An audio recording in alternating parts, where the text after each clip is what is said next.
Bonsoir à tous, bienvenue sur la 95.3 MHz, la radio de la femme, votre radio. Il est dimanche soir ici à Kinshasa et c'est l'heure, le temps de votre émission de sport préférée, Parlons Football. Émission présentée par Isaac Kassonda, mise en onde par Axel Mabanza. Sur ce plateau, je ne suis pas seul, il est champion. Il a remporté les trophées de la Ligue nationale et il ne se rend même pas compte qu'il est champion.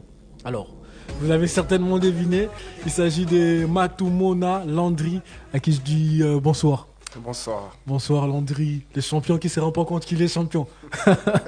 Bienvenue sur 95.3 MHz, la radio de la femme, votre radio. D'accord, je vous remercie beaucoup pour l'invitation. Merci à vous de l'avoir honoré par votre présence. Alors, j'ai une première question. Allez-y. Ça fait quoi d'être champion? Ah bah oui, ça c'est ma question. Bon, je sais pas comment trop expliquer, mais Ok. c'est quelque chose de waouh. De waouh.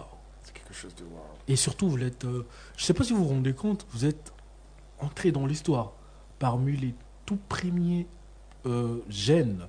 17, il y a vous, il y a Esdras, il y a Ibrahima Tobo.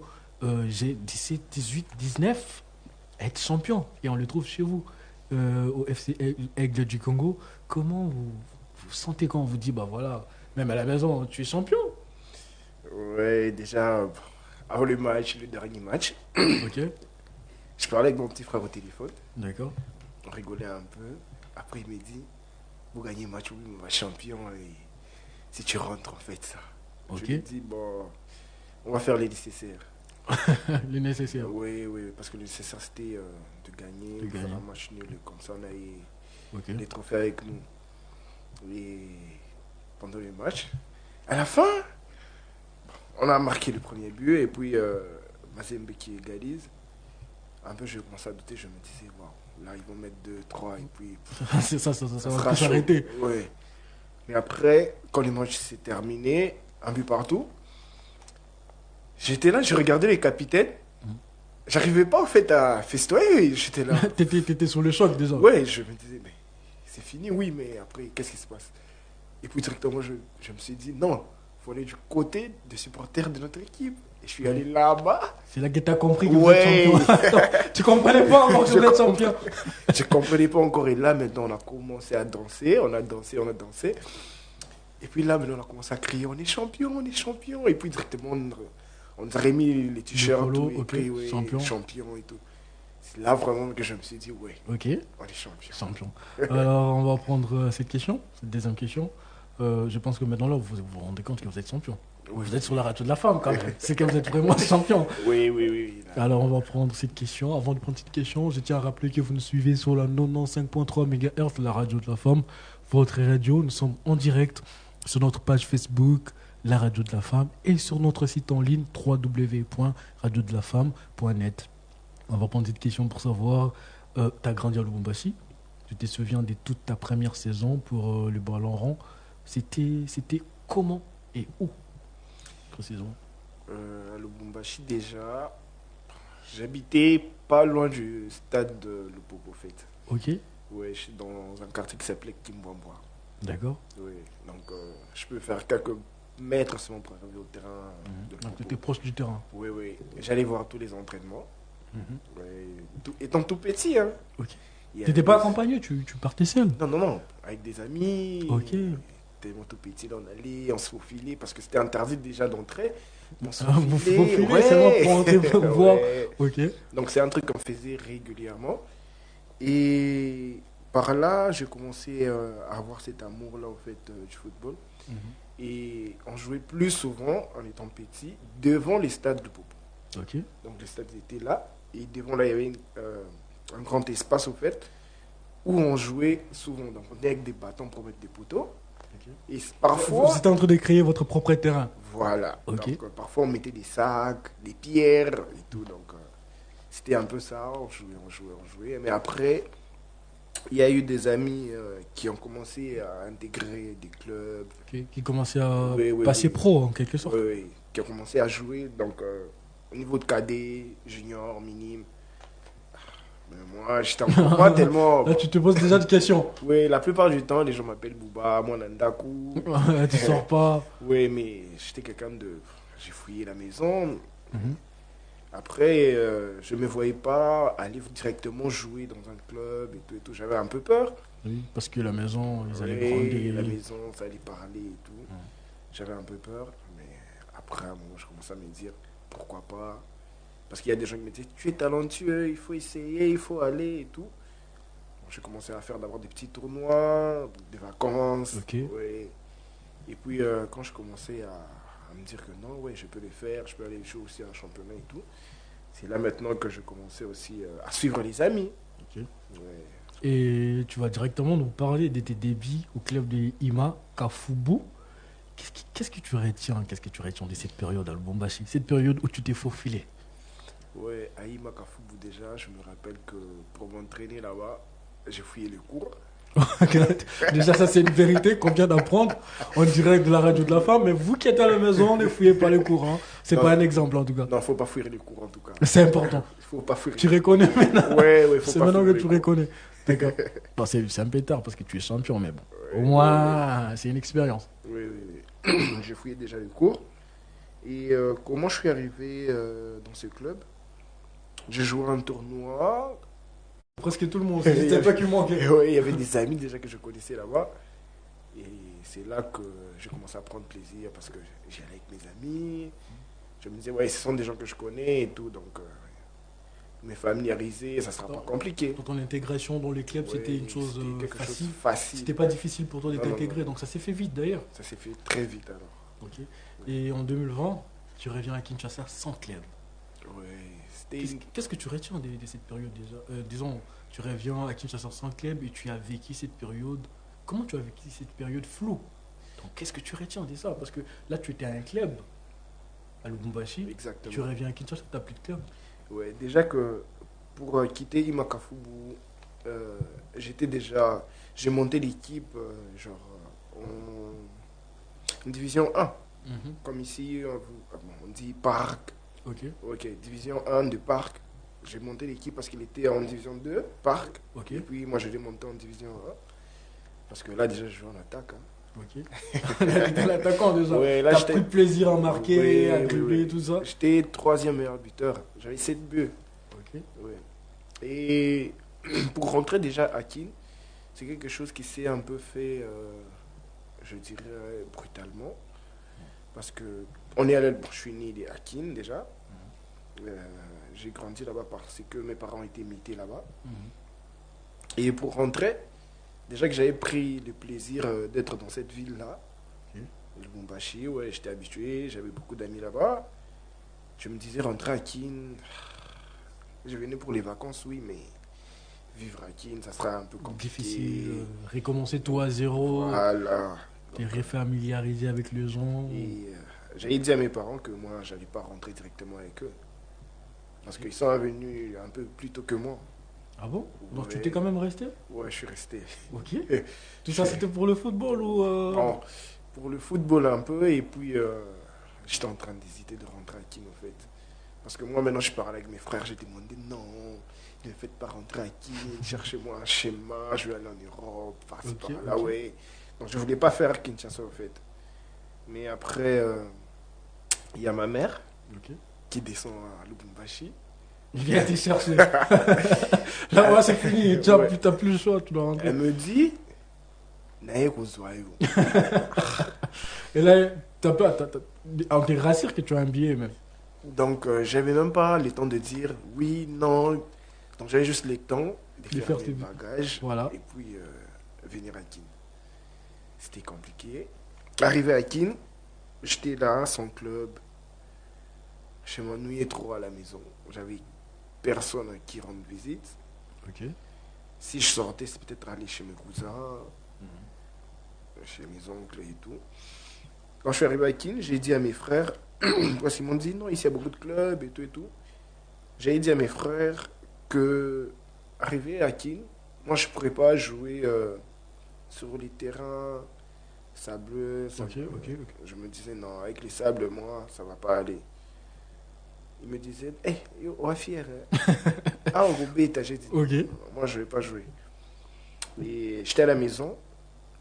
Je m'entraînais pratiquement pas Seul? du tout. Tu t'entraînais plus? Pas du tout. Ok. Je me disais, non, je vais rester, je vais voir. Et j'allais souvent sur le terrain Allemagne à Bandal. Ok. Et c'est lui de Saint-Cassien. J'allais là-bas. Comme spectateur ou Oui, spectateur en fait. Je regardais les gens jouer, je regardais le sable sur le terrain, je me disais, ici, c'est compliqué ça. Ouais, ça va pas aller en tout cas. Ok.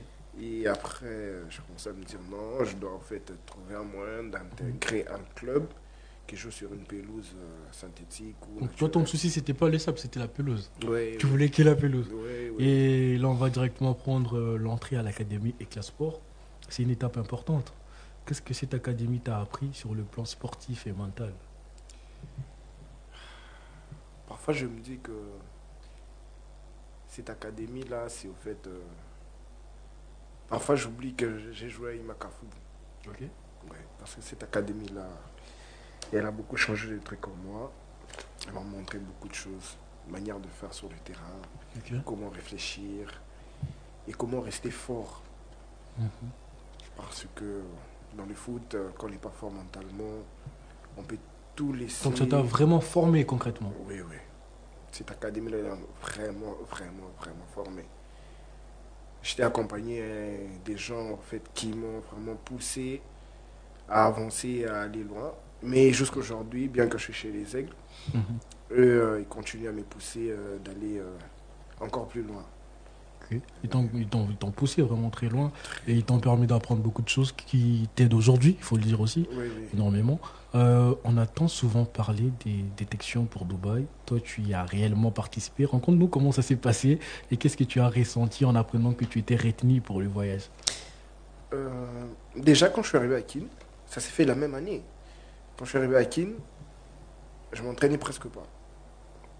Et après, j'ai parlé à un ami, je lui ai dit non, moi à Kin, je dois chercher un endroit où m'entraîner et tout.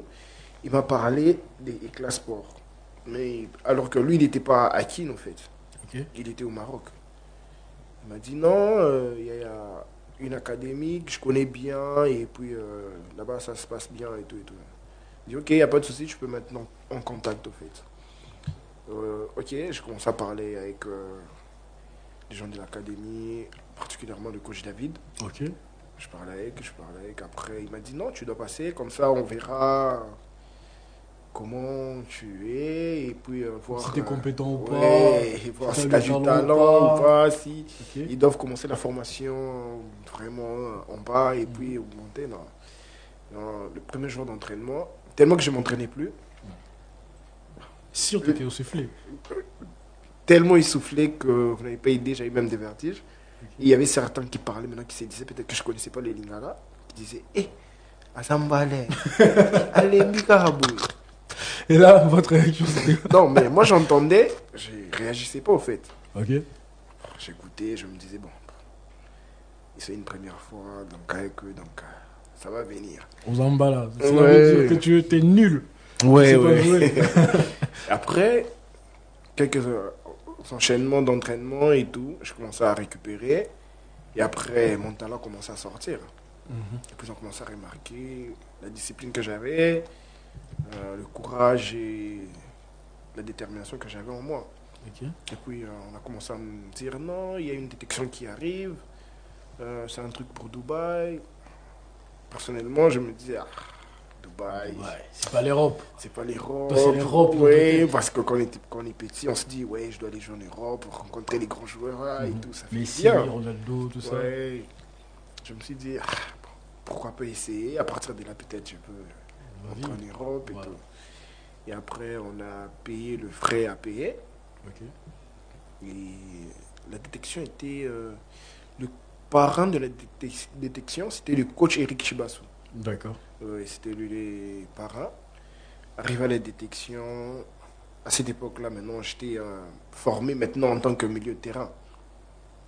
Parce que chez Éclat, j'ai commencé maintenant à jouer en tant que milieu de terrain. Ok. Toi, tu voulais être en attaque, hein. Toi, c'est Ouais, l'attaque. bon.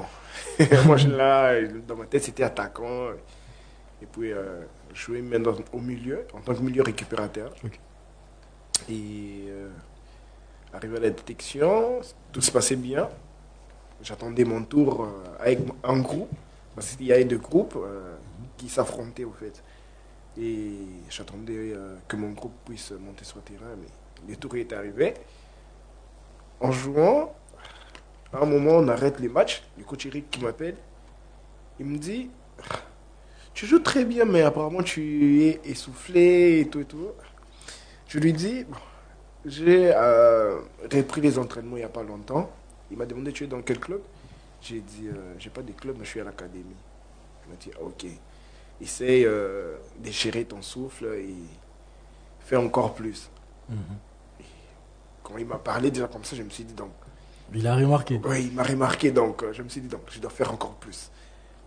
Allez, là, après, je commençais à faire plus. Après, la détection était terminée. En ce moment-là, j'avais pas de téléphone. Ok. Il fallait remettre les numéros. De papa à maman. Oui. J'ai remis le numéro de maman. J'étais en train de dormir. Ok. Tellement fatigué. Et il y a ma mère qui vient. Landry. Yo, au petit numéro là, comment ça s'est fait? Ok. Directement quand il a dit ça, j'ai sommeil. Ok. Quand j'ai entendu, au PC numéro là, il a comme une balle. Je sursaute directement, j'ai dit non. Ok. Allô? Oui, allô, c'est Landry, oui. On appelle pour te signaler que non, tu es retenu, tu vas voyager et tout, tu vas aller à Dubaï. Et là, j'informe ma mère, elle me dit, c'est quoi, on l'a battu pour aller? Je dis non, mais non, c'est quelque chose que je. Là, elle est plus fâchée, elle est Elle est contente. plus fâchée, ouais. Ok. Elle est contente. Je lui dis, mais maintenant là, je suis retenu, il faut aller là-bas pour savoir ce qu'il faut faire pour voyager. Elle me dit, c'est que tu l'as vu au Rokende? Je dis, oui, le matin on ira. Elle me dit, ok, demain matin on va t'accompagner avec ton père et tout, parce que les trucs de foot, les gens disent non, bah il barabana et tout. Ok, d'accord. Bon, on y est allé les matins. Arrivé là-bas, on me dit, non, c'est pas payant, vous n'allez rien payer en tout cas. Si votre enfant a un passeport, là déjà, il ne paye rien du tout. Mais s'il n'a pas de passeport, on va devoir lui en Trouver faire un passeport. ouais. Et là, directement, on a commencé une démarche pour les passeports rapidement. J'ai eu le passeport en 2 jours. Ah bon? Ouais. Ok. Ok. J'ai eu le passeport en 2 jours. Et le voyage était, je pense, à 1 semaine. D'accord. Et j'étais là, je me prépare encore plus. Je commençais à aller à la salle tout seul. Je faisais des entraînements un peu plus durs en fait. Pour être vraiment fort. Parce qu'on me disait là-bas, les enfants là. Ils sont forts. Ils sont forts, ouais. Tu peux voir, non, il est petit, mais après. Quand vous avez un contact que vous faites là, et tu sens que non. Il est bon, il est fort. Ouais. Malheureusement, le Covid a tout bouleversé. Comment tu as vécu ces retours précipités de Dubaï, toi qui avais une opportunité entre les mains? Ça m'avait beaucoup choqué. J'étais déçu. Mais après, j'ai compris que c'était peut-être pas le moment. Ok. Parce qu'à cette époque-là, quand je suis allé à Dubaï, quand on a commencé la détection, le premier jour, le deuxième, le troisième, il y a un blanc qui bon, moi déjà, je parle pas anglais très bien. Il y a un blanc qui est venu vers moi, il m'a posé des questions, il m'a demandé mon âge, il m'a demandé si j'étais de quel pays. Après, il y a l'agent qui nous a amenés à Dubaï qui est venu et a commencé à parler avec lui. Et puis il me dit, ah, ce gars, il vient de l'Écosse, donc il apprécie ton profil et il pense que il va peut-être faire affaire avec toi. Moi déjà, je me disais, ah, comme c'est là, donc je suis en train déjà de m'envoler vers l'Écosse. L'Europe déjà, ouais. Dans ta tête c'était ça. Je me disais déjà, l'accueil. C'est fini, c'est fini. Après la Covid et tout. Ça a tout gâché. Un retour précipité à Kin. On est rentré. J'en ai parlé à mes parents. Ils m'ont dit, sois calme. Après, ça va passer. Et puis, tu pourras peut-être aller. On a essayé un peu de garder cet agent-là de l'Écosse au chaud. On parlait souvent. Mais après, Il réagissait plus. il ne réagissait plus. J'ai compris que non. C'était déjà mort, en fait. Je devais penser à autre chose. Ok. Et ton premier championnat à Kinshasa avec Bay FC, Balers FC, j'allais dire, merci, c'était en 2021. Quel souvenir fort tu gardes de cette première expérience en EPF Kin? C'était vraiment quelque chose de très bien. J'ai aimé cette équipe, le groupe qu'il y avait. c'était des amis, mais aussi des frères. D'accord. Parce que j'ai fait connaissance de certains joueurs là, que jusqu'à présent, c'est comme ma famille au fait. Ok.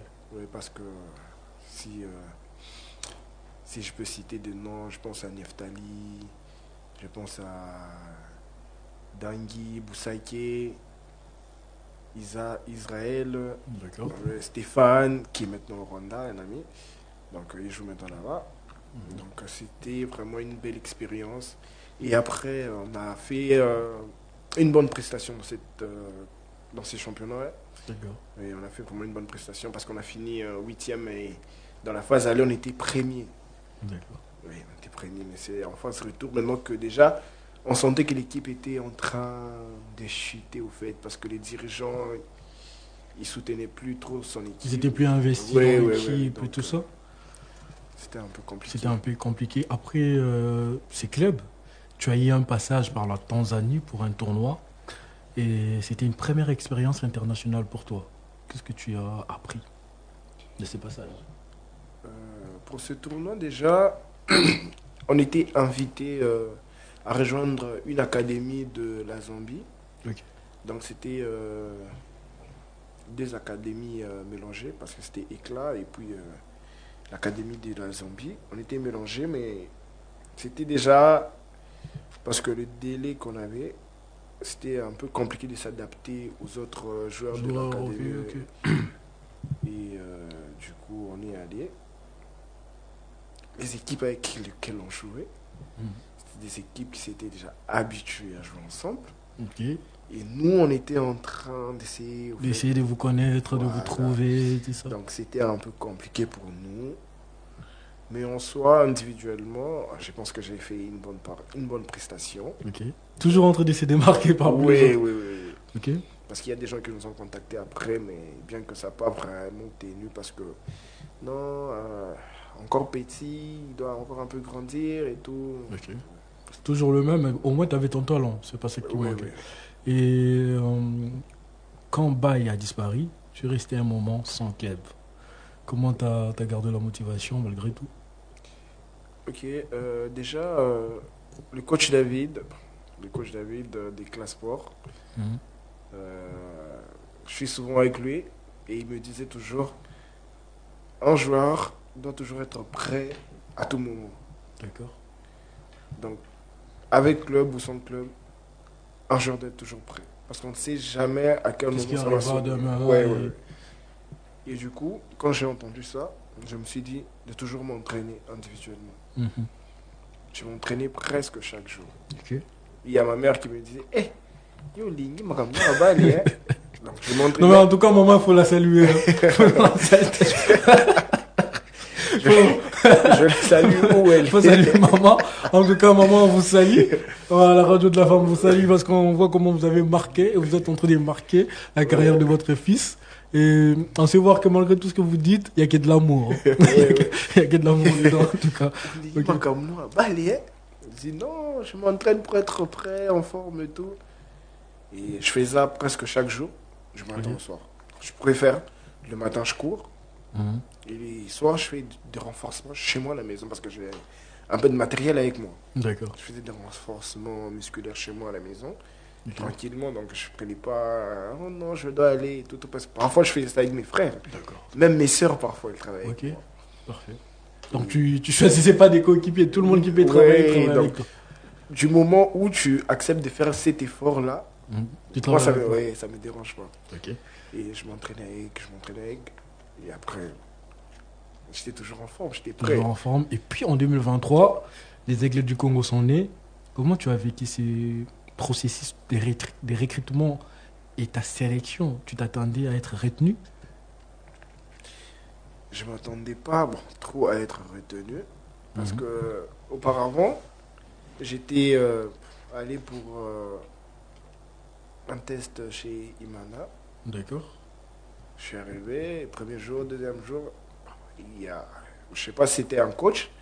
Il me dit, ah, Ozobe t'as bien, mais moi, mon mouki. Je me dis, mais Toujours la même chanson. moi, la mouki en question, je dois avoir quel âge au fait pour jouer, je dois être comment et tout.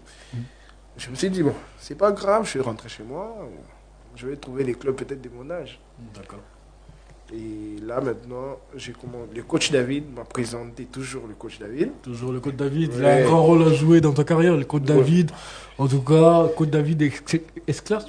Toujours avec la sport. Ok, il est toujours là avec la sport, le Côte Oui, David. toujours. Toujours là. Salutations Côte David, on sait voir comment vous avez marqué la carrière de Landry et que vous continuez, je pense. Hein. Oui, il est toujours là. Toujours là, Côte David. Toujours là. Toujours présent. Ouais. En tout cas, pour ceux qui ne savent pas, il faut aller avec Classe Sport parce que Côte David sera toujours là pour vous. Et puis, il m'a présenté à Gaël, qui est un agent. Et Gaël me suivait un peu de près. Et à un moment, il m'a dit, ouais, je t'apprécie bien, je pense t'emmener un peu quelque part à l'extérieur et tout. Et quand on a commencé certaines démarches, et puis ça n'avait pas vraiment tenu. C'est après maintenant qu'il me dit, non, j'ai entendu dire qu'il y a un club qui est en train de naître. Ok. Donc il faut y aller et puis on va voir ce que ça va donner. Je suis allé le premier jour. Il m'a accompagné. On est Personnellement allé- Oui, oui, on est allé avec lui. Arrivé là-bas, je vois le coach Eric Chibasso. Ok. Ok. C'est quelque chose qui m'avait un peu apaisé. D'accord. Je me suis dit, le coach Eric déjà, bon, Alors, c'est sérieux. il me connaît, Mhm. il sait comment je joue. Et puis c'est quelqu'un qui sait vraiment s'y faire au coaching. Je me dis, bon, donc je vais aller, je vais faire ce que j'ai à faire. Que ce ne soit pas que non, parce que le coach le connaît, c'est pour il a pris.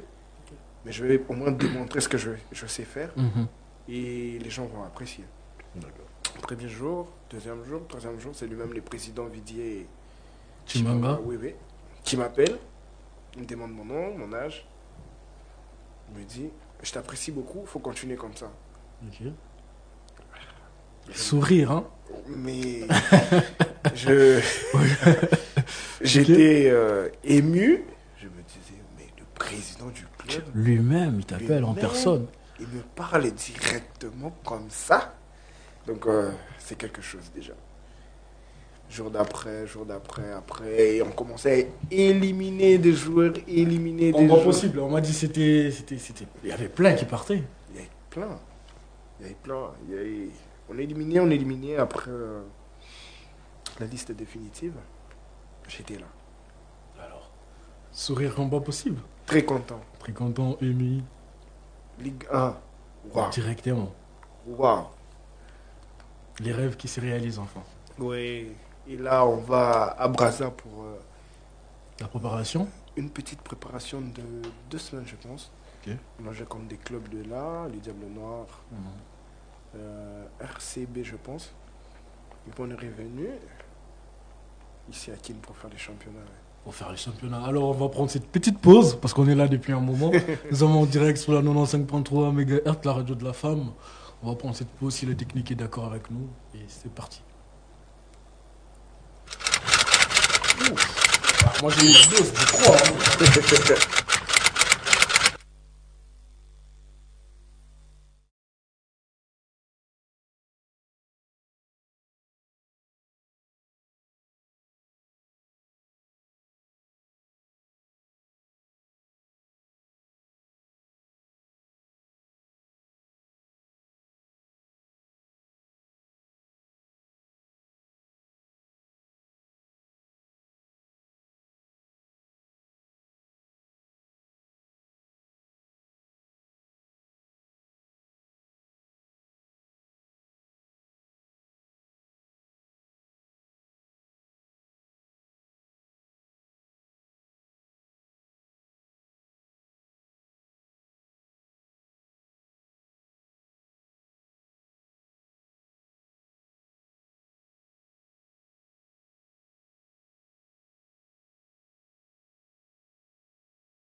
Sur la 95.3 MHz, la radio de la femme, votre radio, nous sommes en direct. Et on va continuer avec Landry, champion du Congo, champion avec les FC Aigle du Congo. Et il nous a fait l'honneur d'être là avec nous. On va en profiter, on va poser tant de questions. Et on va prendre cette question. Tu as participé à la CAN U20 en Égypte avec le Léopard. Ce n'est pas rien. Comment tu as vécu cette grande première avec l'équipe nationale? Tu es passé à la télé. Déjà, c'est maillot. Ok. C'était vraiment un honneur. C'est une fierté, au fait. D'accord. Être là, chanter l'hymne national, Représenter les pays. représenter les pays, avec cette période difficile à Goma. Justement. Là, on ne jouait même plus pour nous. Pour toute une nation. Pour toute une nation. On jouait pour le peuple de Goma. Parce qu'à chaque fois, on se rappelait ça. On se disait, si on gagne cette compétition, ça va apaiser des cœurs. Ça va ramener beaucoup de choses dans les pays. Ok. Pour nos frères qui sont à Goma, nos sœurs. De la nos joie, mamans, de l'ambiance. oui. Ça va un peu atténuer tout ce qui se passe là-bas. Ok. Donc, on se donnait vraiment à 100% pour faire de bons résultats et on se motivait. Tout le monde était concerné. En fait. Tout le monde était concerné et impliqué surtout. Oui, oui, oui. Et est-ce que tu as senti une pression particulière en portant les couleurs du pays? C'était une première fois. Mhm. C'était... Il y avait une pression quand même. Oui, oui. Ok. Par un moment, je me disais... Tu t'arrives. Puis aller, je fais bonne impression, bonne prestation. Et c'est là maintenant que... c'est par là que le coach a vraiment décidé de me garder dans le groupe pour la CAN, en fait. Ok.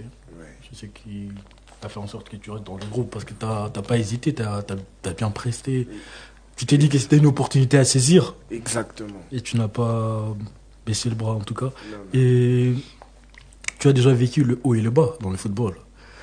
Aujourd'hui, qu'est-ce qui te motive à continuer chaque jour? L'envie d'aller encore plus loin, de réussir encore. Ok. De franchir encore des étapes. Oui, oui, de gagner encore plus de titres, collectivement, individuellement. Ok. Ouais. Donc tu n'es pas arrivé à tes bouts, en tout cas, tu es encore au début. Non, non, non, non, ça c'est encore les débuts des grandes choses, en fait. Ok, c'est le début des grandes choses. Et nous sommes arrivés à la fin de cette émission. Malheureusement, le temps passe tellement vite Ouais. qu'on ne se rend même pas compte qu'on est là depuis 1 heure déjà maintenant. Ok. Et on a pris tellement plaisir, mais on va se séparer après cette question. C'est de savoir si tu avais un message à donner aux jeunes footballeurs qui traversent une période difficile, comme toi à l'époque, tu leur dirais quoi? Je demanderais à ces jeunes-là qui pensent peut-être arrêter, qui ne sont pas motivés, je leur demanderais de ne pas baisser les bras, de toujours garder cette mentalité, de se dire un jour, Ça ira tôt ou tard, ça ira tôt ou tard. Parce que même quand on dort la nuit, le soleil apparaît toujours. Ok. Donc il y aura toujours une lumière qui va apparaître dans la vie, en fait. Donc ils doivent garder la tête haute, travailler dur et de ne pas douter, de ne pas hésiter, de essayer quoi que ce soit. Ok. Donc, Donc, peu importe ce qui se présente, peu importe la situation, ils doivent toujours continuer à croire en eux et essayer. c'est le plus important. C'est le plus important, comme Parce on l'a vu. qu'il n'y a personne qui peut croire en vous plus Que que vous-même. vous-même. Ok. Donc c'est le plus important. Plus important. Le plus important, comme vous l'avez très bien entendu, nous sommes en direct sur la 95.3 MHz, la radio de la femme. Vous pouvez nous suivre en direct, en images, sur Facebook et sur notre site en ligne www.radiodelafemme.net. C'était Matumona Landry, champion du Congo avec le FC Aigle du Congo. Il est champion de la Ligue 1, l'INAFoot, qu'il a rapporté récemment, fraîchement d'ailleurs, j'ai envie de dire, avec son club. On peut les sentir, on peut les voir. Et nous tenons à vous dire merci, chers messieurs. Pour nous, c'est une joie de vous recevoir, un champion sur notre plateau. Au nom de notre directrice générale, Madame Elphine Koussi, nous tenons à vous dire merci d'avoir répondu à notre invitation.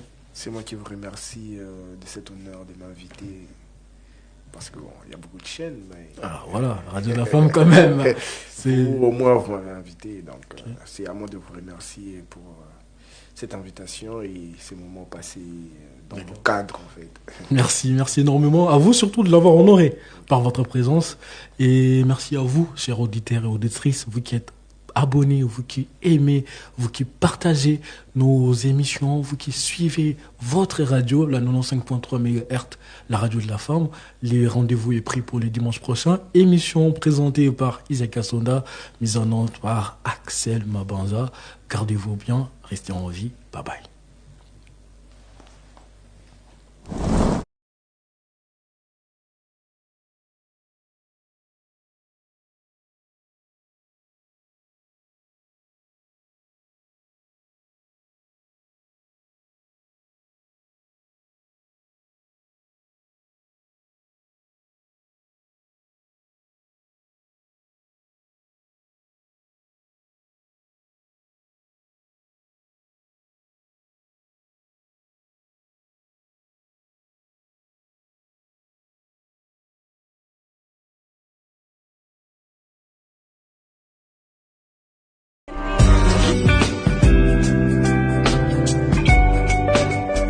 La radio de la femme, c'est vous.